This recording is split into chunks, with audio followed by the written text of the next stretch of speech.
Sincerely I learned about her, and ungrudgingly do I share.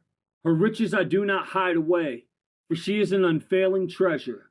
Those who gain this treasure win the friendship of God, being commended by the gifts that come from her discipline. The Book of Wisdom hits a note. Now let that note radiate and vibrate within you because that's her. She is the one. She's our starting point. Hokimah Elaha, our mother, the mother of all. Kodeshima, Kodesh Kala, right? Holy Mother, Holy Bride. To ride in the chariot, we must first find wisdom within us. Come on!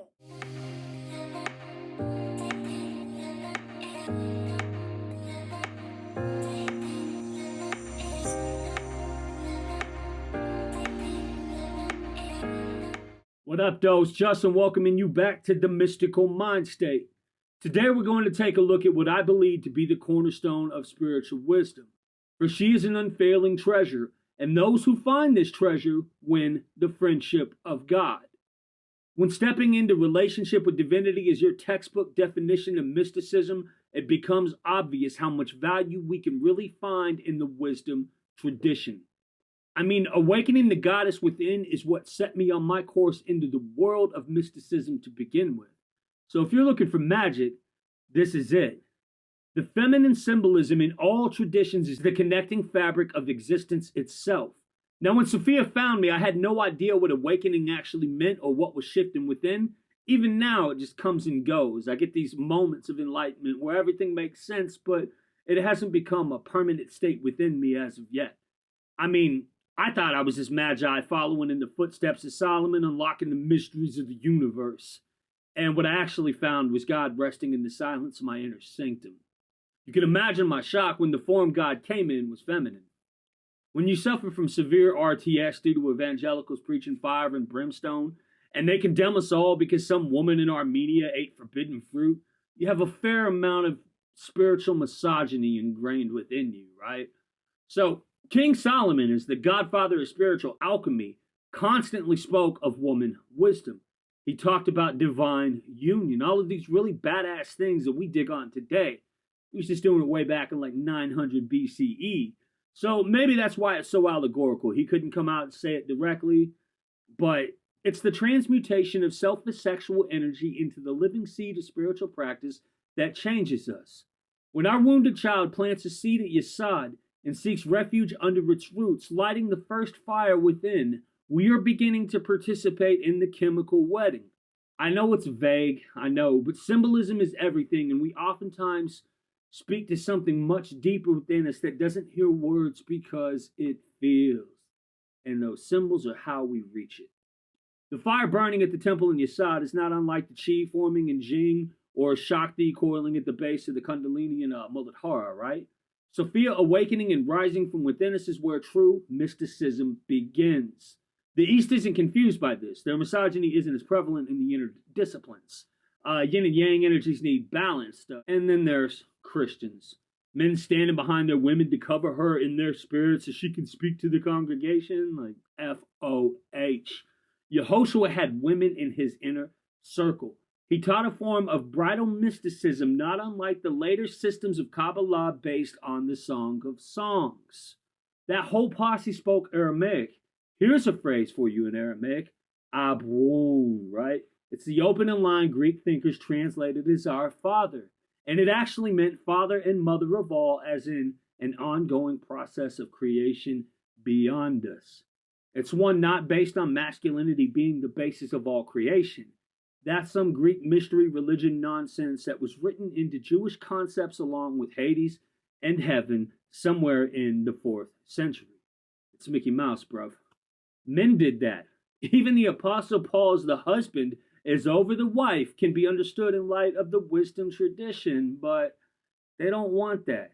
Just like evangelicals don't want those of us who actually meditate and internalize wisdom, showing humanity how Christianity is intertwined with every other spiritual discipline. It's not special. It's not unique. Ina ina does not mean I am he. It means the great I am is speaking through the little I to you. But A unified being teaching others how to reach a state of union doesn't have the selling power a crucified Savior dying for the sins of everyone has, though. They learned that from Mithra and Krishna and Horus and every other variation of a son who died to save the lives of others. It's a mystery school allegory for inner transformation. But they cut all that out when they downplayed Sophia and made her an aspect of logical logos. So, what of wisdom? Where does she fit in? In Thomas, Logia 22, it says, when you make the two into one, when you make the inside like the outside and the outside like the inside, and the upper like the lower, and thus make the male and the female the same, so that the male isn't male and the female isn't female. When you make an eye to replace an eye, and a hand to replace a hand, and a foot to replace a foot, an image to replace an image, then you will enter the kingdom. The wisdom tradition is supposed to be difficult to understand. It's supposed to make you step back and think. If there were easy answers, there would be no mystery. We wouldn't need to think beyond our being or dig deeper. We would already have achieved homeostasis and everything would be peaches and cream. But it's not, guys. So Yeshua gives us instruction on how to truly come into being and be at peace. See, Logia 22 is all about how to wrap ourselves in the understanding of as above, so below, within, without, universal soul, yada, yada, yada. We're talking about Merkhabah mysticism again. So let's get back to the beginning. God created man in his image. Male and female, he created them. In its most literal form, male and female are still both represented. So are we to see the ideal male is created in the masculine image of Godhead, and the feminine aspect of God in our ideal female? Then Yehoshua would just say, when you make the male and the female the same, you are on your way to entering into the kingdom. God is a union. It's not two gods making separate images of themselves. They're archetypes. Like Sophia is the Ruach HaKodesh, the breath permeating all of Malchut. To invalidate her is to invalidate God. To call her less important and place one sex over the other is to miss the opportunity for divine union.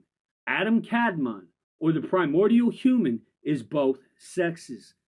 Yes, mystically speaking, we are all transgender. And among the lampstands was someone like a son of man dressed in a robe reaching down to his feet and with the golden sash wrapped around his breasts. The Yeshua Revelations returns in purely androgynous form to John in his vision. Father and I are one. The image of God is one, male and female, perfected and immortal in every human being. Solomon tells us to write his teachings on the tablet of our heart. Bring them into Tiferet. Say to Chokmah, you are my sister. Call Binah your friend. Upper, lower, outer, inner, male and female. Make an eye to replace an eye, a hand to replace a hand, foot to foot, spiritual and physical, all together in union.